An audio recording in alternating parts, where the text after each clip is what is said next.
오늘 우리 주신 하나님 말씀 사도행전 6장 1절에서부터 6절 말씀까지입니다. 같이 읽겠습니다. 그때 제자가 더 많아졌는데 헬라파 유대인들이 자기의 과부들이 매일의 구제에 빠짐으로 히브리파 사람을 원망하니 12사도가 모든 제자들을 불러 이르되 우리가 하나님의 말씀을 제쳐놓고 접대를 일삼는 것이 마땅하지 아니하니 형제들아 너희 가운데 성령과 지혜가 충만하여 칭찬받는 사람 7을 택하라. 우리가 이 일을 그들에게 맡기고 우리는 오로지 기도하는 일과 말씀 사역에 힘쓰리라 하니 온 무리가 이 말을 듣고 기뻐하여 믿음과 성령이 충만한 사람 스데반과 또 빌립과 브루고로와 니가노르와 디몬과 바메나와 유대교 입교했던 안디옥 사람 니골라를 택하여 사도들 앞에 세우니 사도들이 기도하고 그들에게 안수하니라. 아멘. 하나님 말씀이었습니다. 주신 하나님 이제 말씀 들을 때 하나님의 음성으로 들려진 은혜의 시간 되게 하옵소서. 예수님의 이름으로 기도합니다. 아멘.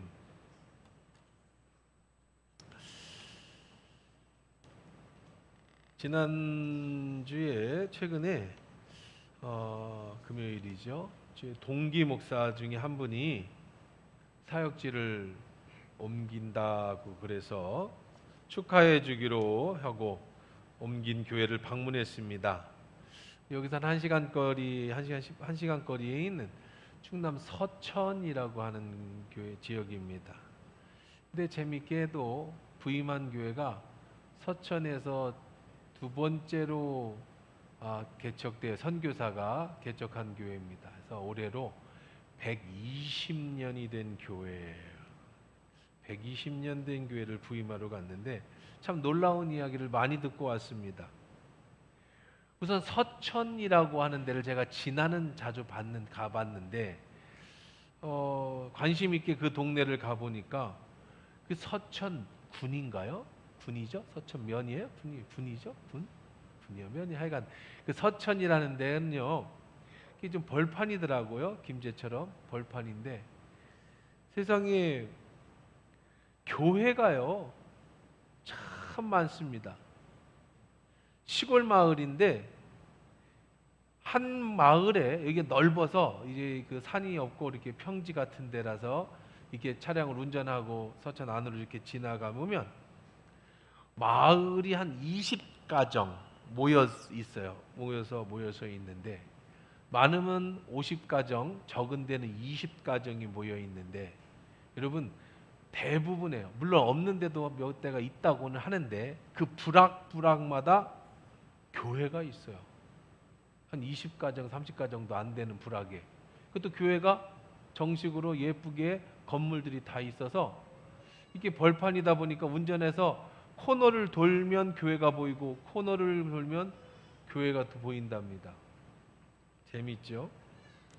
어떻게 이 시골 마을에 전라도도 아니고 이 충청도 물론 옛날에 전라도 땅이었겠지만 어떻게 이 시골 마을에 교회가 이렇게 많으냐 물어보니까 그 서천이 그 금강 하구뚝을 통해서 바다를 통해서 선교사들이 120년 전에 선교사들이 하구뚝을 통해서 이렇게 백기를 타고 올라오면서 내려서 전도를 했다는 거예요. 그 결과 120년이 지난 지금은요 20명도 없는 그런 마을에도 교회가 있어서 거기 룰이 있는데 자기네 마을 밖에는 전도하지 않는 룰이 있답니다. 왜냐하면 옆 마을에도 교회가 있기 때문에. 그리고 이 120년 된 교회라고 하는 이 교회가 이제 두 번째로 원래는 첫 번째로 세워진 교회였는데 이제 교회가 부흥하면서 옆 마을로 교회를 세우게 돼서 분리 독립된 두 번째 교회가 우리 제 친구 목사가 부임한 교회였는데 이 마을이 한 30가정 정도가 되는데 한 30-40가정 정도가 되는데 모든 가정이 다 교회를 나오고 안 나오는 가정이 한두 가정도 외부에서 왔다든지 요 가정 외에는 전부 교회가 나와서 그 교회 그 마을회 그 다음에 전통적으로 그 교회는 120년 동안 목사님이 추도 예배를 드려드리는데 가정에 한 달이면 추도 예배가 몇 번이 될 줄 모르는데 증조 할아버지까지 추도 예배를 드린 증조 할아버지까지. 그래서 목회의 절반이 추도 예배 드리러 다니는데 쓰고 있는 마을 전체가 그냥 기독교 마을인 거예요. 더 놀라운 것은 이 서천 지역은요, 술 담배를 팔지 않는답니다. 그 가게에서. 저쪽 어디 전라남도기 무슨 전도사님 뭐 거기서 그런 얘기를 제가 들었거든요. 그 마을이 그런 데가 있다고. 그런데 불과 여기 가까운 서천에 그런 데가 있다라는 게 참 놀랐어요. 이 교회는 바로 옆에가 마을회관이 있는데, 이 마을회관은 나라에서 져준 거잖아요. 근데 이 마을회관이 교회 교육관으로 써요. 그래서 권사님들이 이제 나이 드신 연세 드신 권사님들이 그냥 교육관에서 예배드리고 매일 밥 해 먹고, 주일이면 주일날도 여 권사님들은 전부 교육관에서 밥을 먹는 데입니다. 남자들은 교회에서 먹고. 그래서 왜 그러냐 그랬더니 왜 교회 쌀을 먹냐, 나라에서 다 주는데. 그런데 그 정도로 아예 그냥 마을 전체가 그냥 교회로 이루어진 마을이에요. 아예 뭐 이런 절이나 이런 건 아예 없고 참 재미있는 마을입니다. 성도가 40명도 안 되는 교회지요. 120년 됐지만 시골이니까. 근데 이 교회는 예산도 자립해서 남고요. 처음 부임할 때 장로님이 그러더랍니다. 목사님, 이 교회 마을이 전체야 30-40가 정도 안 되고 교인이 30-40명도 안 되지만 재정은 일체 신경 쓰지 마십시오. 저희들이 다 알아서 해결합니다. 걱정하지 마시고 사역을 감당하십시오. 라고 하는 말씀을 하시더라는 거예요. 120년 된 교회가. 그러면서 부탁을 하더랍니다. 목사님, 부탁이 있습니다. 이제 18일이 돼서 제가 이제 간 날이 부임한 지 이제 18째 된 날이었어요. 근데 목사님한테 부탁을 하더래요. 장로님이. 뭘 부탁하느냐? 목사님, 이 시골 교회지만 몇 가지 제가 부탁을 드립니다. 절대로 목사님이 하셔서는 안 될 일이 있습니다. 그래서 뭔가요? 성도들이 농번기라고 아무리 바빠도 절대 농사일 도와준다고 가시면 안 됩니다. 그리고 다시 할아버지 할머니들만 남은 시골이라 목사님 절대 농번기라고 해서 성도 일 도와주시면 안 됩니다. 두 번째, 교회 일도 목사님 말씀 전하는 거하고 기도만 하십시오. 이것이 저희 교회 전통입니다.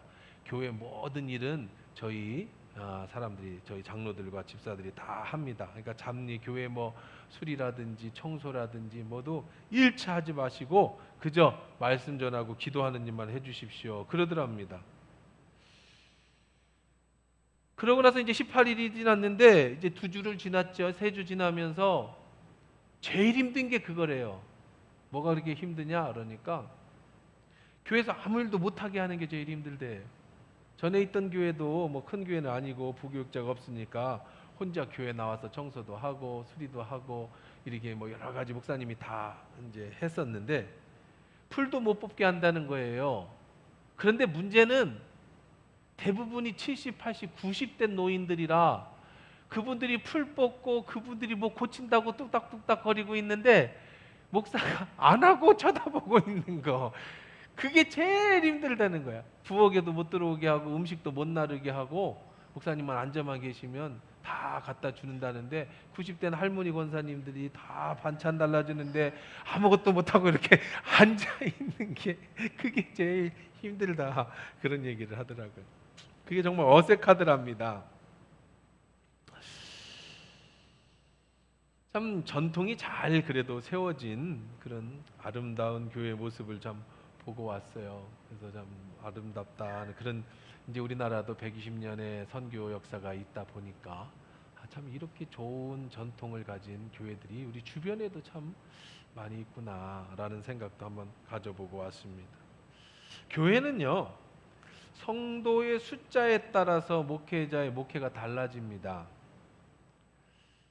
우리 조금 전에도 말씀드린 그 목사님 이야기한 것처럼 목사님과 사모가 열심히 교회 일을 하고 개척을 해서 이제 자립을 하려면 자립하고 안정된 숫자가 성도가 한 40명 정도 될 때입니다. 30명에서 40명 정도가 숫자가 성도가 모이면 일반적으로 우리가 개척에 성공했다라고 하는 단어를 씁니다. 성공이라는 단어. 개척에 성공했다. 왜냐하면 한 3, 40명 정도가 모이면 월세 내고요. 그 다음에 목사님 생활비도 드릴 수 있고, 그 다음에 교회가 그냥 이렇게 현상을 유지해 나갈 수 있어요. 3, 40명이 11조 내고 헌금 내니까 그 돈으로 교회가 이렇게 자립할 수 있습니다. 그 다음에 이제 목사님이 3, 40명 정도 되는 성도면 이제 일주일에 신방도 하고 예배도 인도하고 이렇게 만나서 이렇게 돌봄을 가질 수 있어요. 대부분의 우리나라의 교회가 70% 정도가 이런 교회입니다. 물론 그 이하의 교회를 포함해서 많은 교회들이 대부분 그렇죠. 근데 이제 40명이 넘어서면 그렇게 안 됩니다. 목사님 혼자서 성도들을 돌보고 할 수 있는 숫자가 40명이 넘으면 누수가 생겨요. 문제가 생깁니다. 옛날에는 목사님이 다 돌봤다며 그 다음에 많아지면 사람들 사이에서 목사님이 이제 식었다, 사랑이 없다 이렇게 되는 사람들이 생겨나죠. 왜? 다 못 돌보잖아요. 개척교회 때하고는 좀 다르니까 40이 넘으면 이제 개척교회 T를 넘어서는 거 되는데, 그 다음에 필요한 게 바로 조직입니다. 장로를 세워야 합니다. 그래서 교회 성도가 30명이 되면, 세례교회는 30명이 되면 법으로도 장로를 한 명 세워야 됩니다. 장로를 세우게 되어 있죠. 꼭 세워야 되는 건 아니지만 법으로 세울 수 있게 됩니다. 그래서 이제 100명까지 장로를 2명을 세웁니다. 장로를 세워야 하고 권사도 필요합니다. 안수집사도 필요하고, 그렇게 이제 교회가 조직을 갖추고 그 다음에 교육전도사도 이제 필요하죠. 이제 40명이 넘어서고 한 인원이 한 80명 정도가 되면 주일학교도 애들이 몇 명이 있을 것이고, 그러다 보면 교회학교도 세워져야 되고, 교회학교를 가르칠 전도사, 교육전도사도 필요하죠. 그 인원이 80명이에요. 근데 80명이 넘어서고 이제 100명이 되면 교인이 100명이 되면 그걸로 절대로 성장하지 못합니다. 못 커요. 그 다음에는 이제 목장, 우리들이 말하는 구역이 소그룹들이 조직돼야 됩니다. 남전도 여전도회가 조직이 되고, 또 그 영적으로 목장들이 조직이 돼서 목사가 일일이 돌보던 것을 위임을 받은 리더들이, 구역장의 목장 리더들이 그들을 또 돌볼 수 있는 이제 조직이, 점조직이 이렇게 갖춰져야 합니다. 그럴 때 이제 교회가 100명을 넘어서게 되고, 100명이 넘어서면 영적으로도 부목사나 전임이 한 명 있으셔야 됩니다. 행정적으로 돌봐줘야 되고, 또 목사를 도와야지 목사 혼자서 100명 이상의 교회를 행정해야 될 일이 많기 때문에 이거 케어하지 못하죠. 학교에서도 선생님들이 20명, 30명 정도 애들을 가르치고 돌보지 않습니까? 그래서 100명 이상은 목회자 혼자는 안 됩니다. 그때는 이제 부교육자가 필요하죠. 한국교회가 참 어려운 문제가 이 젊은 부교육자가 없어지면서 이제 점점 이 중형 교회들이 사라지는 그런 큰 문제가 생기는 것들이 지금 현지의 현실이기도 합니다. 초대교회에 이제 교회 조직이 필요했습니다. 교회가 세워졌는데 성장하면서 부흥하니까 조금 전에 제가 말씀드린 이런 과정이 필요한 거예요. 헬라파 과부들이 소외를 당한다고 불만이 나온 겁니다. 조직이 안 갖춰주면 무슨 문제가 생기냐면 성도들의 불만이 다이렉트로다가 목사님에게 가요. 초대교회의 불만이 다이렉트로 사도들에게 갔습니다. 그걸 중간에서 누가 해결하고 봉합하고 누가 거기서 중재할 사람이 없는 거예요. 그러니까 헬라파 과부들이 소외된다라고 하는 문제가 생기니까 사도들이 그 문제를 해결하기 시작했고, 그러다 보니까 사도들이 해야 될 말씀 전하는 것과 기도하는 일이 이게 많이 어려워지죠. 그렇게 되는 겁니다. 그러다 보니까 교회에서 아이디어를 하나 내죠. 바로 뭐냐면 행정과 소그룹을 맡을 사람들의 문제를 같이 해결해 줄 중간 리더들을 세우자. 중간 리더들을 세우자. 그게 이제 집사를 조직하는 거예요. 집사를 임명하는 거예요. 그래서 초대교회는 이렇게 집사가 이제 세워지기 시작을 합니다.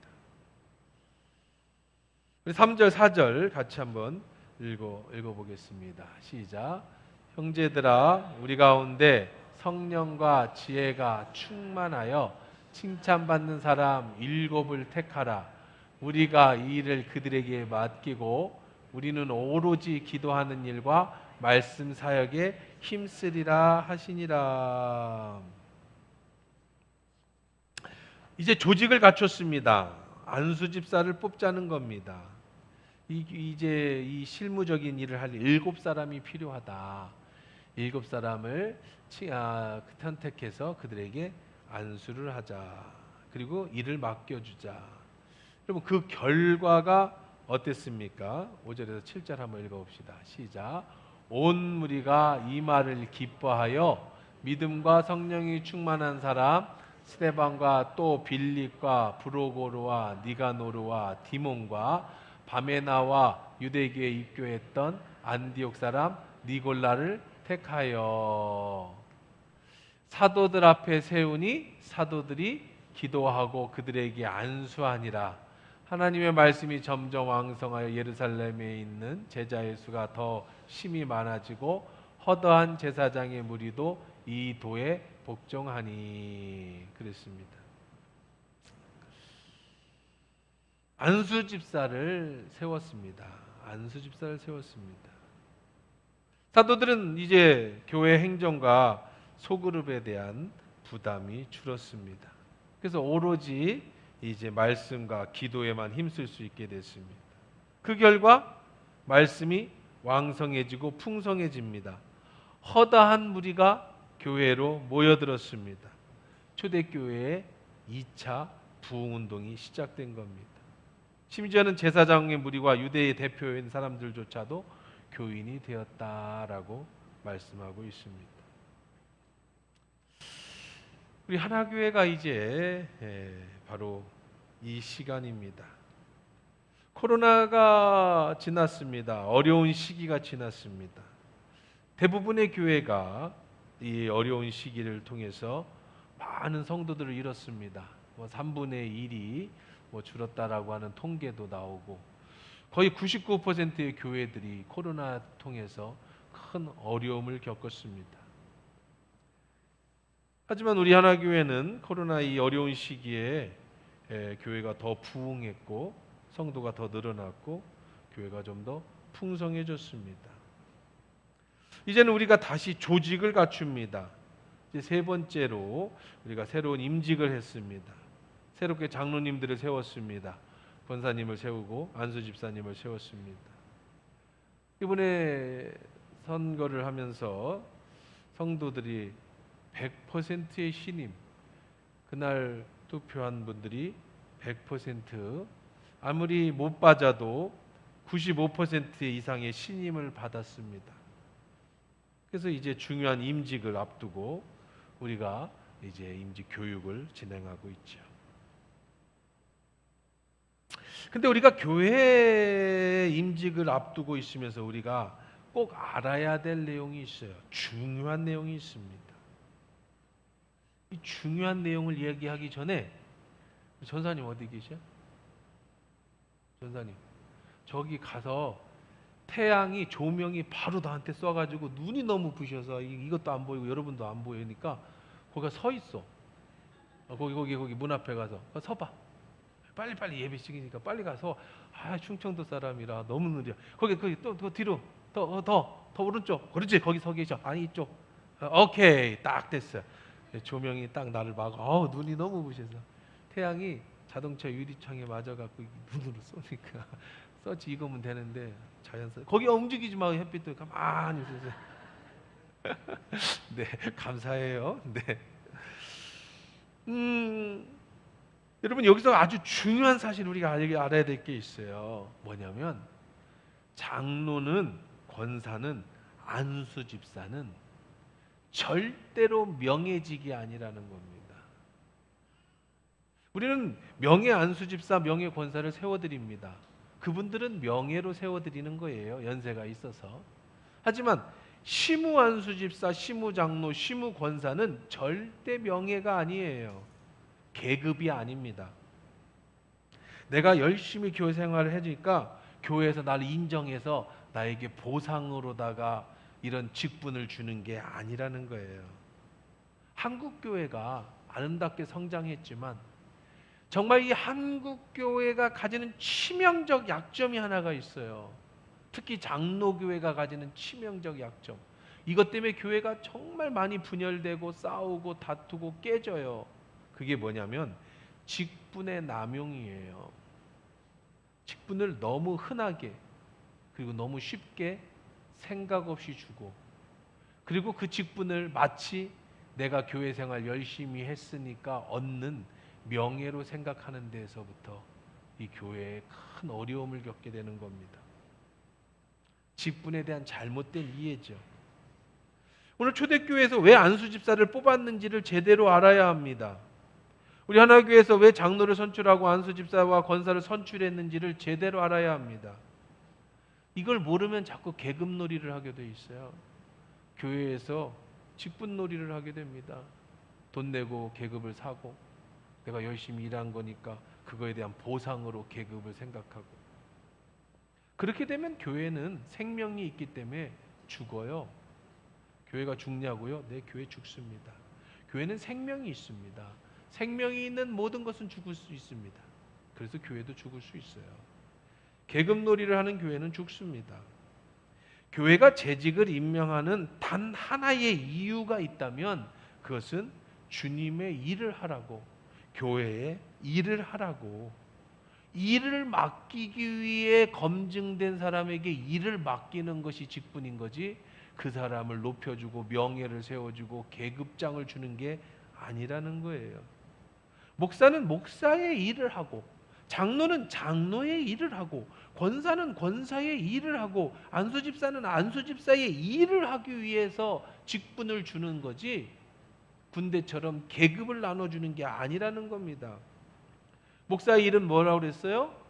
말씀을 전하고 기도하는 일에 전무하는 거예요. 나머지 일은요, 성도들을 뽑아서 평신도들이 각자의 맡은 일들을 감당하는 겁니다. 그 일을 감당할 사람들에게 권위를 주어서 그들로 하여금 그 일을 감당할 수 있게 해주는 것이 직분이죠. 권세자를 뽑는 게 아닙니다. 섬길 사람들을 세우는 겁니다. 목사가 오로지 기도하는 일과 말씀 전하는 일에만 힘쓸 수 있도록 나머지는 여러분들이 맡아서 자기의 일을 감당하기 위해 직분을 세우는 거죠. 그렇다고 아무나 교회를 세울 수는 없죠. 그분들에게 권위를 드려야 되지 않겠습니까? 리더십을 드려야 되지 않겠습니까? 그래서 교회는 그 사람들 세워서 리더십을 주는 겁니다. 권위를 주는 겁니다. 그럼 어떤 사람이 평신도 지도자가 되어야 될까요? 어떤 지도자가 좋은 지도자일까요? 성경은 우리에게 어떤 사람이 교회의 권위를 가져야 되는지, 어떤 사람이 직분을 맡아야 되는지를 정확하게 가르쳐주고 있습니다. 절대 사도들의 마음에 드는 사람을 지도자로 세우지 않았습니다. 헌금을 많이 낸 사람을 지도자로 세우지 않았습니다. 봉사를 많이 하는 사람을 지도자로 세우지 않았습니다. 물론 그의 삶에 그런 모습들이 있어서 사람들로 인정받는 건 중요하겠지만 성경은 그런 것들이 지도자의 자격이라고 말하지 않습니다. 사람을 세우는데 감정적으로 마음에 드는 사람을 세우는 게 아니라는 거예요. 며칠 전에 윤석열이 대통령에서 탄핵을 당했습니다. 탄핵을 판결하는 판사가 탄핵을 선포하면서 시작하자마자 탄핵을 선포하지 않았습니다. 판사는 22분간의 긴 선고문을 읽었습니다. 하나하나 법 조항을 비추어 그들이 말하는 것이 아니고 법에 위반되었다라는 것을 설명했습니다. 왜 탄핵을 해야 되는지에 대한 22분간의 긴 선고문입니다. 8명의 판사가 감정적으로 내 기분이 좋으니까 나쁘니까로 판단하는 게 아니라 철저하게 법의 기준에 맞춰서 옳고 그름을 재판하는 거죠. 오늘 교회 중직을 세우는데도 마찬가지입니다. 아니, 법보다도 더 중요한 것이 교회 중직을 세우는 것이죠. 그 중직자에 의해서 교회가 어떻게 앞으로 성장할지가 결정되기 때문에 그렇습니다. 그러면 교회는 어떤 사람을 평신도 지도자로 삼아야 하는가? 어떤 법의 범주하에서 어떤 사람을 세워야 하는가? 오늘 성경 3절에 나와 있는 것을 그 기준으로 하면, 첫째는 성령이 충만한 사람, 두 번째는 지혜가 충만한 사람, 세 번째는 칭찬. 형제들아, 너희 가운데 성령과 지혜가 충만하여 칭찬받는 사람 7을 택해라. 기준입니다. 성령 충만한 사람, 지혜가 충만한 사람, 칭찬받는 사람. 근데 이거를 3개로 나누어 보는 게 아니라 사실은 정확하게 원어로 들어가 보면 이렇습니다. 성령이 충만하고 지혜가 충만하여 사람들로 뭐한 사람? 칭찬을 받는 사람. 결국은 사람의 칭찬을 받는 사람이라는 말 속에 성령과 지혜가 충만하다라는 것이 들어있는 겁니다. 왜냐하면 성령 충만은 안 보입니다. 내면의 문제입니다. 무엇이 성령 충만한 거예요? 금요기도회 때 막 불로불로하고 펄쩍펄쩍 뛰고 입신하고 예언하고 방언하고 막 손 얹으면 병자가 낫고, 이게 성령 충만한 겁니까? 아니에요. 그것은 성령의 은사가 임한 것뿐입니다. 지혜가 충만한 사람이 뭡니까? 어떻게 뇌를 열어봐서 지혜가 들어있는지 보고, 뭐 책을 몇 권 읽었는지 보고, 어려운 문제를 어떻게 푸는지 면접을 보고 그러는 겁니까? 아니죠.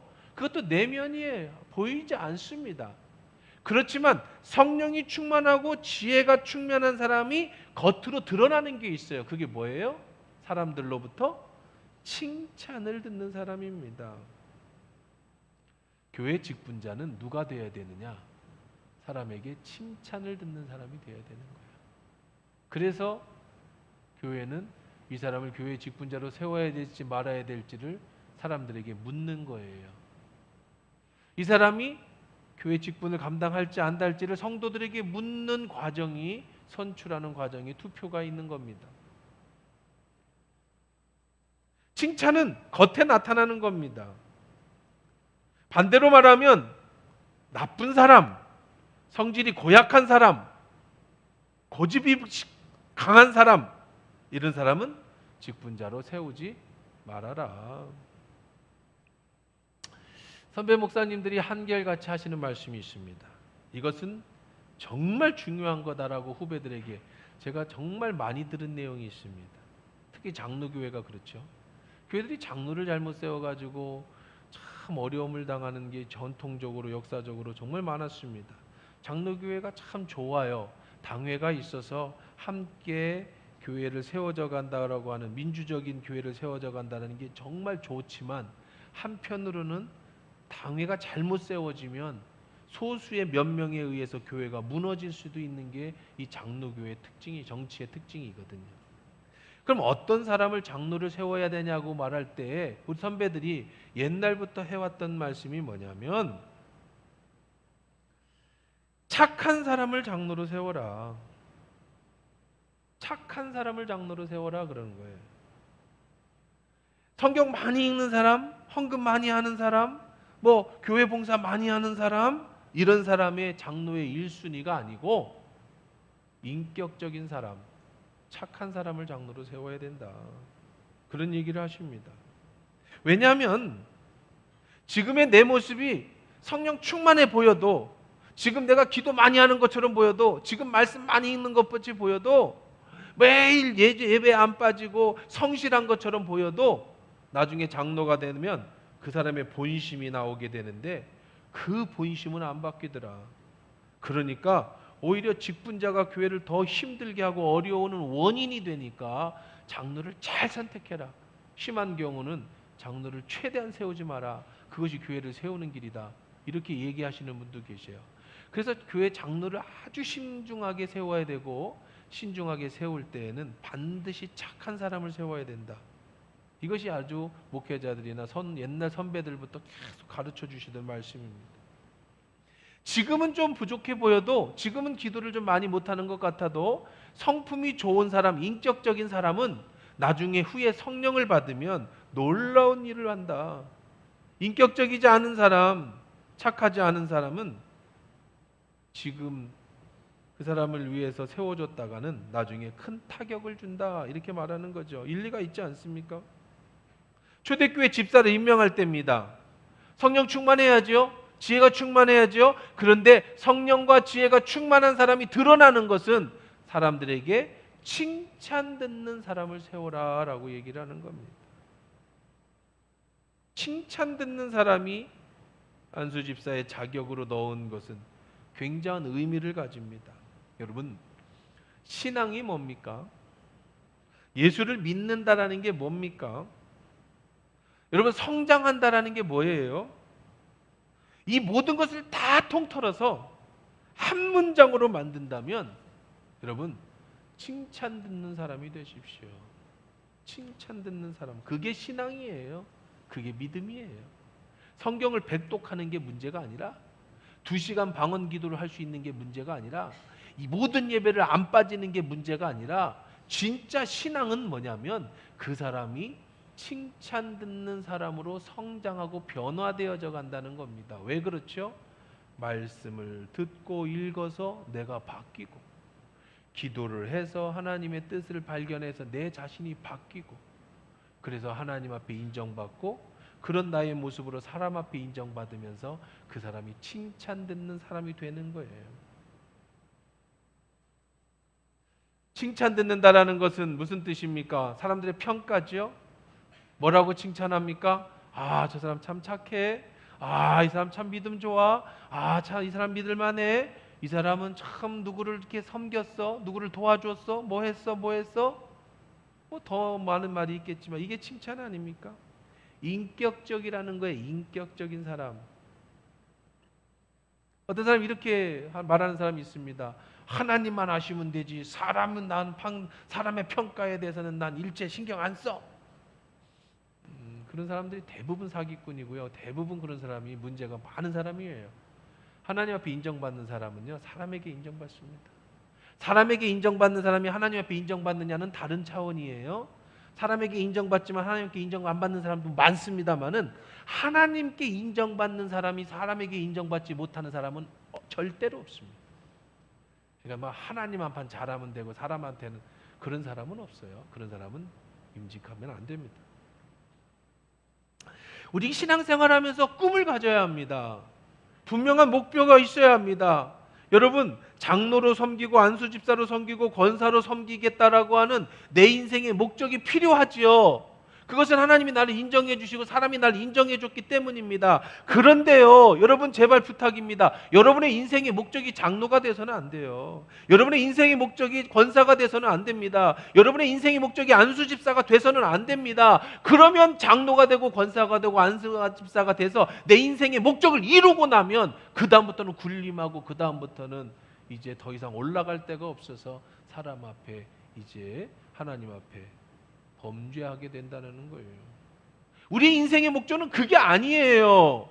장로가 되고 안수집사가 되고 권수가 되는 것이 신앙의 목적이 아니라, 여러분의 인생의 목적은 하나님과 사람 앞에 칭찬 듣는 것, 그것이 여러분의 인생의 삶의 목적이 되고 목표가 되어야 되는 겁니다.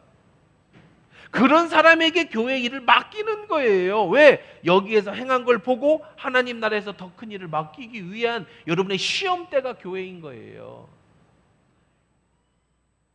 우리나 종종 이렇게 물어봅니다. 내 인생의 목적이 뭐냐? 내 삶의 목표가 뭐냐?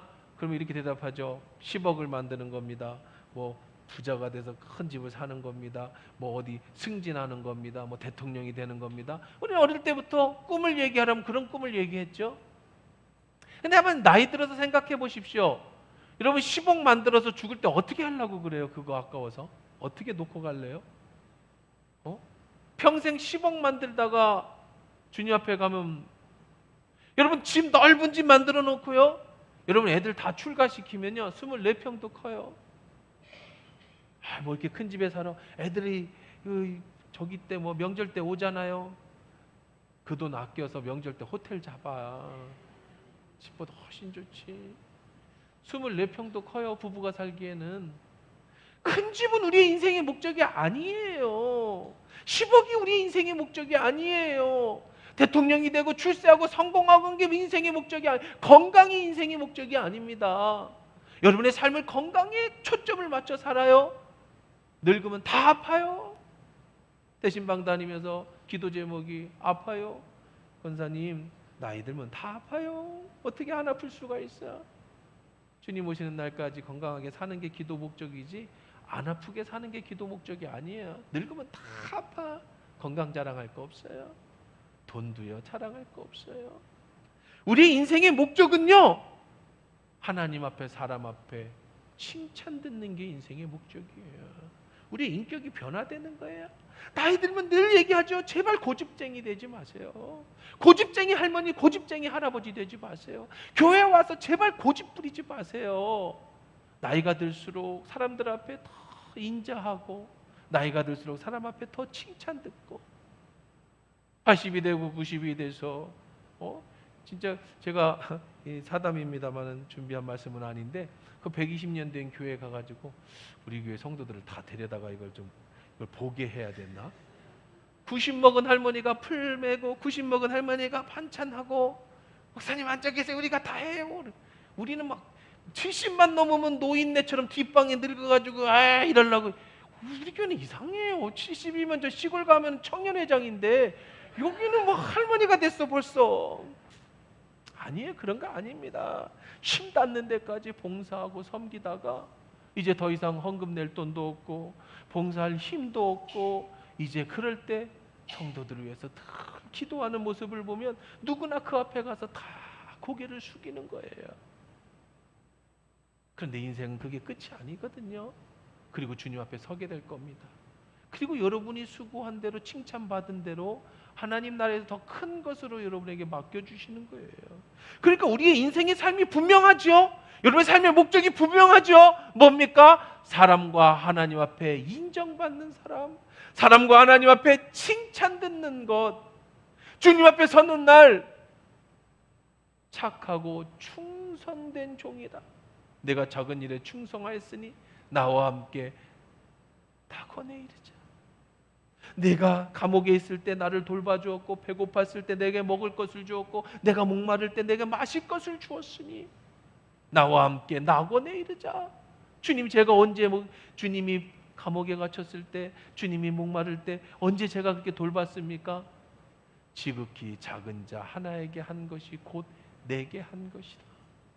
이 칭찬 듣는 사람, 이게 우리의 인생의 목적이 되어야 되는 거예요. 그런 작은 희생과 섬김이 전부 쌓여서 하나님 나라에서 심판받는 날, 그 모든 것을 통해서 내게 하나님 나라의 영광으로, 천국은요 착한 사람, 예수 믿는 사람이 가서 바둑 두고 오목 두고 거기서 천사들하고 물놀이 하는 데가 천국이 아니라고요. 거기에서 주님의 일을 맡아서 주님과 함께 기쁨으로 감당하는 것이 천국이래.